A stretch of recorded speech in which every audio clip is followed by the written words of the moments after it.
हम अपनी विविधता को सेलिब्रेट करते हैं। एक भारत श्रेष्ठ भारत की भावना हमारे दिल के बहुत करीब है। इसे मजबूत बनाने के लिए हम काम करते हैं। साथियों, एक भारत श्रेष्ठ भारत की भावना हमारी गवर्नेंस में भी दिखाती है।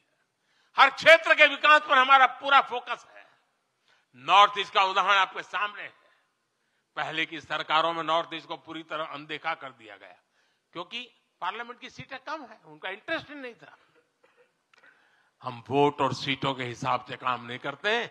मेरे लिए तो मेरे देश का हर कोना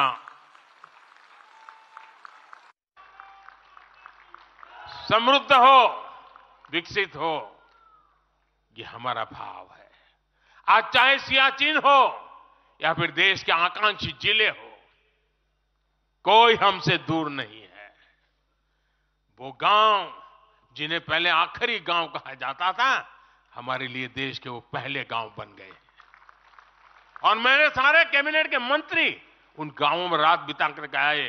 कुछ मंत्रियों को तो -15 डिग्री में रात को रुकना पड़ा वहां, क्योंकि हम आत्मसात करना चाहते हैं। हमारे लिए देश का हर हिस्सा महत्वपूर्ण है।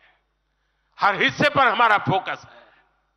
साथियों, जो भी राजनीति में दिलचस्पी रखता है और जिसके लिए लोकतांत्रिक मूल्य प्रमुख रहते हैं, वो भी अगर न्यूट्रल है तो पब्लिकली हमारी प्रशंसा करते हैं। न्यूट्रल नहीं है तो खानगी में तो कर ही देते हैं।